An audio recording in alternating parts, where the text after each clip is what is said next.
Hello and welcome to the Collusion the Gathering Fantasy Football Podcast. This is your wrap up of the seasons. Our playoffs have concluded.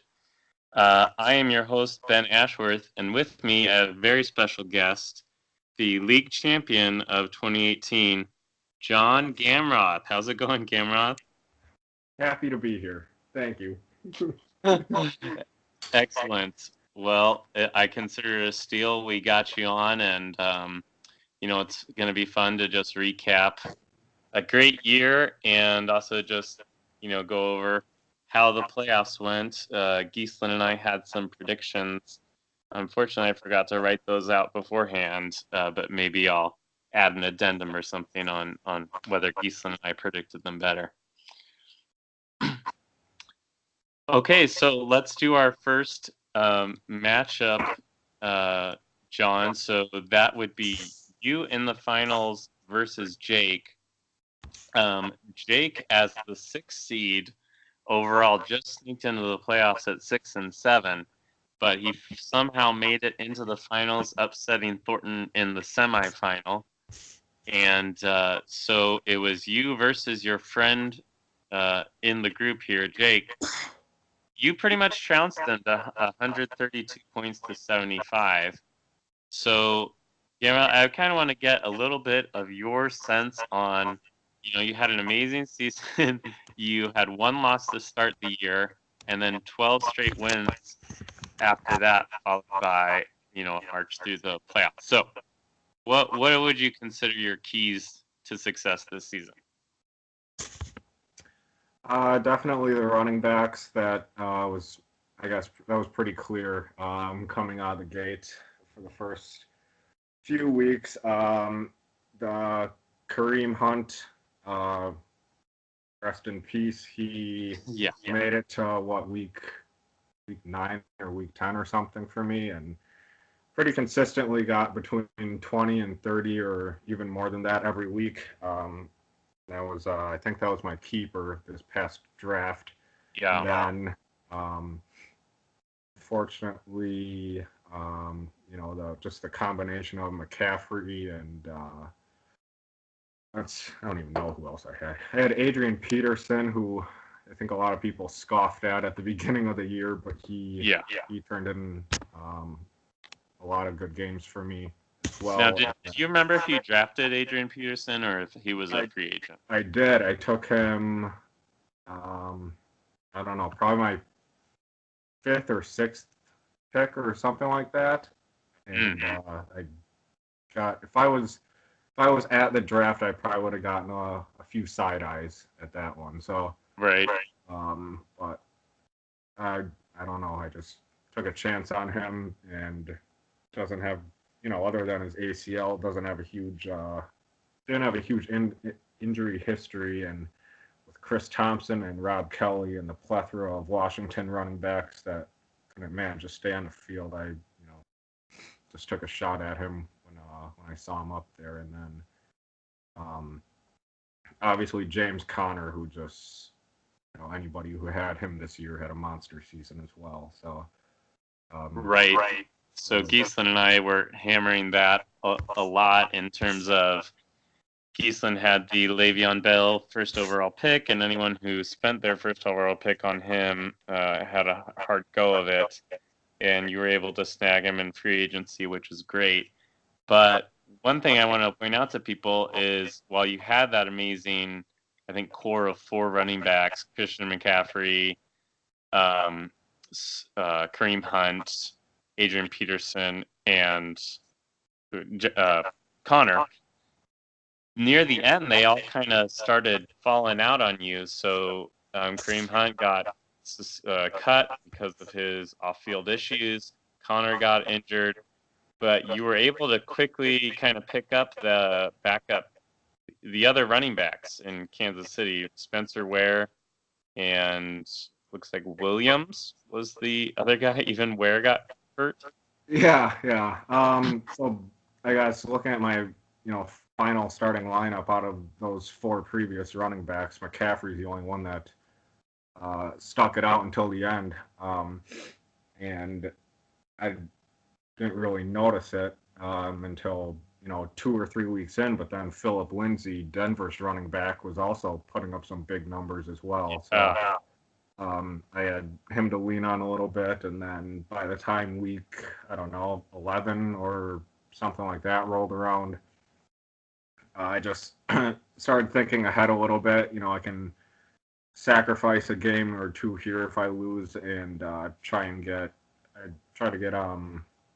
yeah, like you said, Damian Williams, who cashed in pretty well in the final game, and then Spencer Ware, who I think he had one game and then he got injured, and can't remember his name off the top of my head. Whoever Gurley's backup is, I think Brown, and he ended up getting injured. So that did you have him for a little bit? Yeah, I thought I did. Maybe I didn't. I haven't monitored the playoffs as closely as I did the rest of the season, so you could be right. I'm not quite sure. Yeah, Malcolm Brown. I picked him up 11 or 12 or something like that. Just more for anticipation for the playoffs. Obviously the Rams and the Chiefs were going to get in, so you never know when they're gonna sit Gurley, and I guess nobody could have anticipated what happened to Hunt. So right. For sure. Well, Jake, not a huge total with 75, but looking back real quickly, Jake won his semifinal versus Thornton with a score of 90 points because Thornton only scored 74. Now, Thornton Giesland and I were in a little bit of a texting near the end of the seasons, complaining each of the times, our guys kind of got left out. For example, Thornton had the Chargers running back Melvin Gordon, and he missed 3 games with an injury. And then when he came back, he still wasn't that great. But I just kudos to you. You were able to navigate those things, kind of thinking ahead. So Jake in the semifinal, he kind of rode the back of Mixon, the Cincinnati running back, who put up 25 points, and Coleman, Atlanta running back, with 20 points.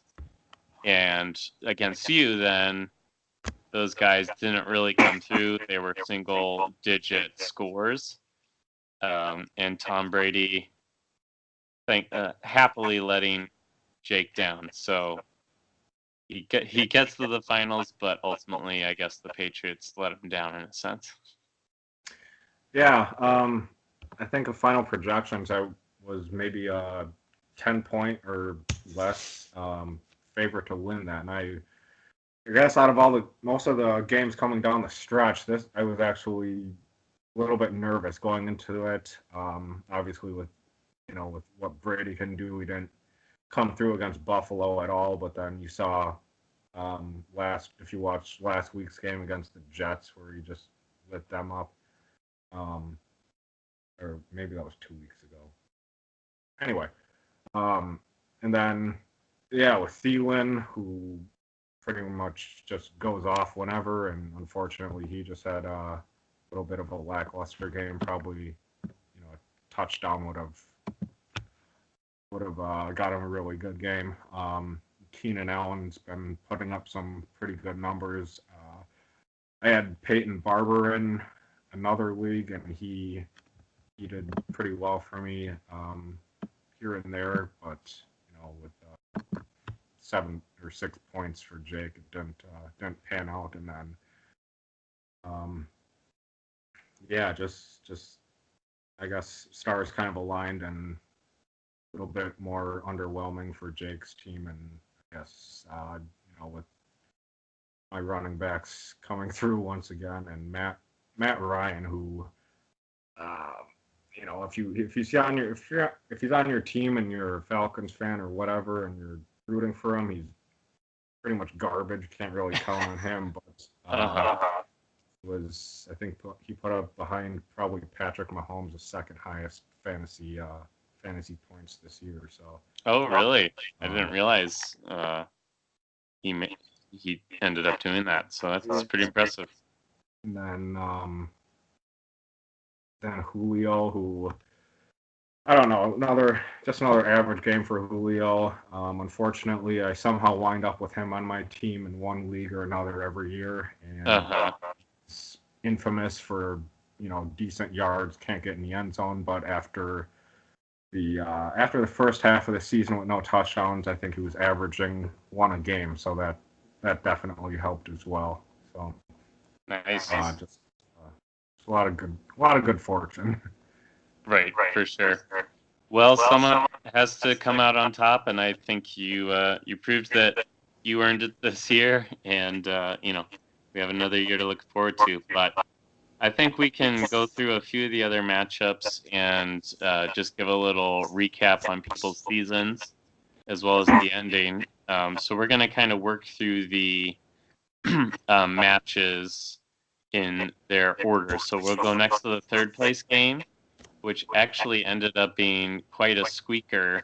Thornton claims third place with 82.44 points over his friend, who he brought into the group, Yoshi or Josh, with 79.72 points, so less than a 3-point win by Thornton. Pretty amazing. Yoshi had a very good season. He's a first-year manager. He got the breakout Mahomes, which I don't remember if he drafted him or picked him up. But as you said, he was the top QB scoring overall. I think so. I mean, Okay. I wouldn't doubt it. Yeah, glancing at his scores, I think that's very possible. He had the rookie running back Saquon Barkley for the Giants, who did well, and a few other role players, except this week Gronk really let him down, and don't remember what happened to him week 16 versus Buffalo, but he posted a bagel. Looks like he caught 0-3 targets. And that was really kind of, you could point to a lot of things being the difference, but that really didn't work for Yoshi. Anything else you're noticing interesting about this? There's a few notable players on Thornton's side too. Yeah, I mean, it was just a lot of bad luck for Thornton, unfortunately. I don't know if that's the game where Demaryius Thomas tear his ACL, or maybe that was. You're talking about week 16, right?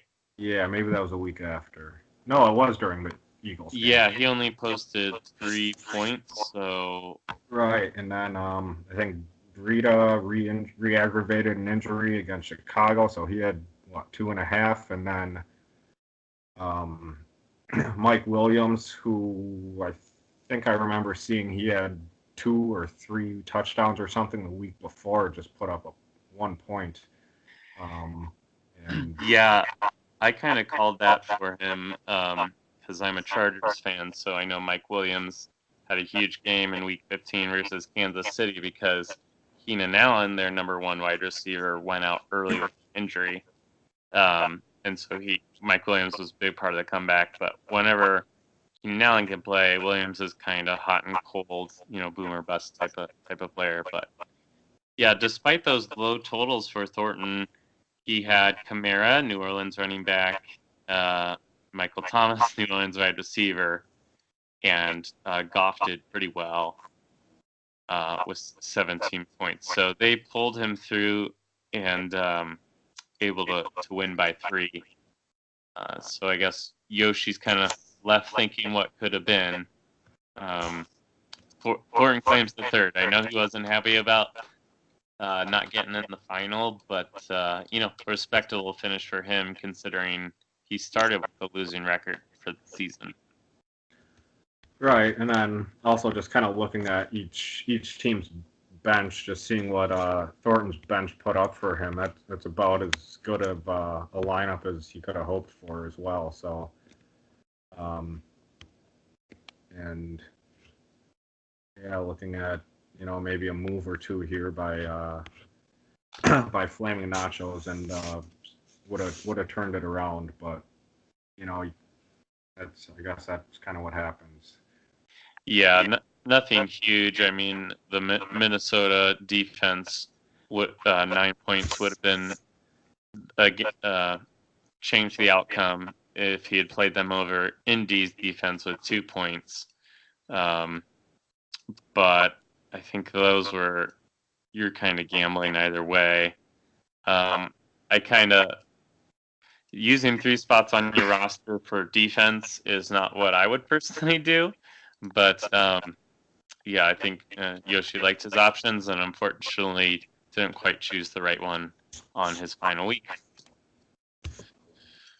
Okay, well, let's move on to the 5th place game, which we're actually going to go back to week 15, since these were 2 guys who made the playoffs but lost in the first round. That was Dornbush, Straight Cash Homies, versus those were Droid's James. And Dornbush winning with 94 points versus James 52. James had a great start to the season. I can't remember exactly what he started with. I want to say 5-0, maybe 4-0. And since then, he's kind of fallen a bit and kind of stumbled into the playoffs. So what do you think about this matchup? Just looks like another story of bad luck. I mean, I watched that. I think that Carolina New Orleans game was on Thursday night, and that was hard to watch. Especially if you're a Cam Newton fan or if you have Cam Newton on your team. They just couldn't get it going at all. Oh yeah, that was the first New Orleans matchup they had, where it was a 12-9 loss. Right. Versus the blowout when New Orleans was playing their backups in Week 17, which didn't count. Yeah, James kind of was, in contrast to running backs, was relying more on the wide receivers, and I think just the nature of wide receivers, they're a little bit more hot and cold for him. Unfortunately, Antonio Brown scored 10.9 points, which is actually respectable, but it's ironic that in Week 16, Brown posted 30 points. So just kind of came at the wrong time for him. And Mike Evans scoring 12. Those were his 2 highest scores. But yeah, like you said, Cam Newton only posting 4 points as a QB, that's not going to really get it done. And Dornbush's kicker, the Houston kicker Fairbarn, scored 22 points, and that's pretty amazing. I think I had him as a free agent like really early in the season, but ended up going with other kickers. But that was a smart pickup. I guess also looking at his bench, I don't know if DeAndre Hopkins was questionable or a game time decision. I don't know why he was on the bench though. Wow. Laying 29 points, but like I said, maybe it was an injury thing and didn't want to risk it or something like that. But definitely left some points out there. Yeah. So he's lucky to come away with the win still. Well, there we go. Congratulations, Dornbush, on a 5th place finish. And James, you made the playoffs. You finished in 6th. So you did better than we're getting to next. And that's going to be myself versus Ike. So this was for 7th place in the consolation bracket. Ike pretty much destroyed me with 123 points versus my 95. And the huge headliner was Aaron Rodgers going off against the Jets with 42 fantasy points. I don't know if that's the highest score for a QB this year, but if not, it's close. And dwarfed my Deshaun Watson, even though he scored 36 points. So, yeah, I thought that was a good score, but Ike came through. Yeah, it's crazy that 123 points, and that's with a goose egg coming from Todd Gurley. It's crazy. Yeah. Well, his other big scorers were Ertz for Philadelphia, 23 points, coming at the flex spot as a tight end. And then Carson, Seattle running back, posting 23. So he had some really solid contributors. I had some smaller ones, like the Adams Philadelphia running back only posting 1 point. But yeah, the rest of my scores were really mediocre. I left some key guys on the bench. But this was kind of exactly how my season went. Like, I won one matchup in the consolation, but then, whenever I was kind of on the verge of making a breakthrough, I ended up falling short. So Ike actually was up and down this season, and he looked really good at times with Todd Gurley, but yeah, just key points, he couldn't quite make the playoff push. Yeah, not a fantastic set of wide receivers, but anyone with Gurley is going to make a push, and if you got Rodgers with that, and Zach Ertz, who's as consistent tight end as anyone, you got a fighting chance. So were you following Gurley later in the season? I didn't quite keep up what was going on with him in the Rams. He uncharacteristically had some lower scoring totals, like versus the Bears. The Bears' great defense makes sense why, but he was kind of dealing with injuries. Is that what was going on? Yeah, I think he was dealing with a knee injury or ankle or something like that. Okay. Yeah, that Bears game also, I think that was a Sunday night game, if I'm not mistaken, where I think the Bears picked off Goff like 4 times and the Rams Right. couldn't get anything going. So I'm sure Ike didn't do well in that week either. Right. Yep. So but Ike comes away with 7th place, so he can kind of pat himself on the back of winning the consolation bracket. Now we're gonna go to the bottom of the barrel here.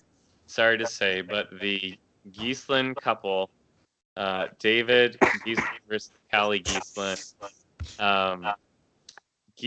David kind of saves some pride there in the household, winning 108 points versus Callie's 52. I'm not sure if Callie had checked out at this point or not, but she had some rough go of it. Odell Beckham posted a bagel, and then she had 4 players under 3 points. So it's hard to win when you have that kind of total. Yeah, I think Beckham was out by then, so maybe she just threw in the towel at that point. And her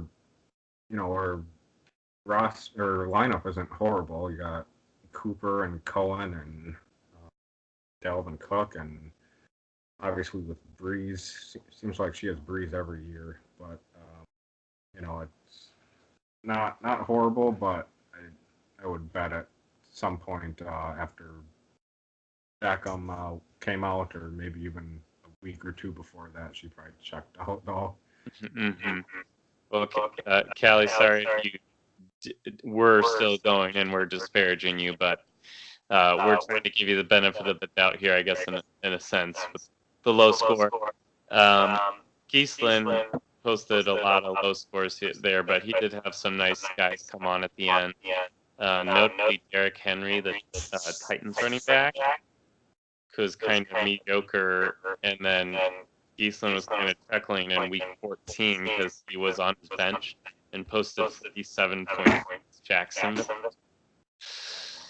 That's pretty crazy. That was probably that was that 99-yard run, I think.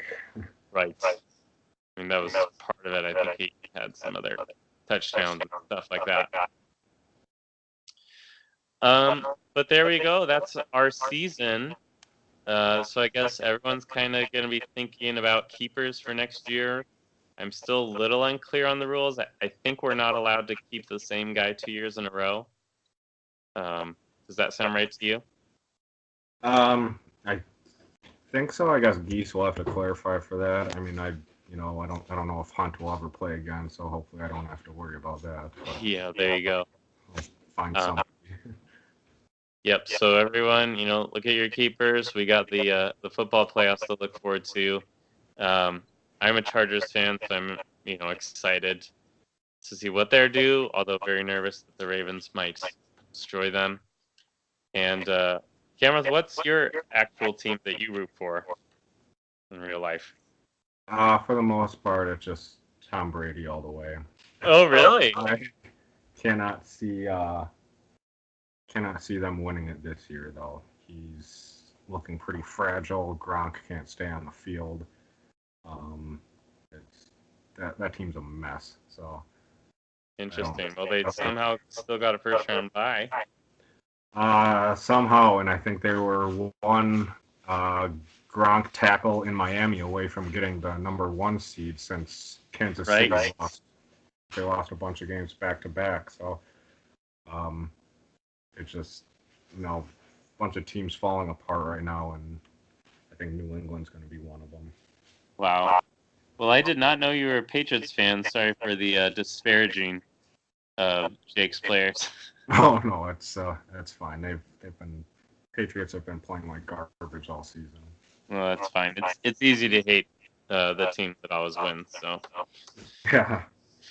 All right, guys. Well, that's it for our 2018 season of the Collusion the Gathering and the Fantasy Football Podcast. Thanks to all of you who listened.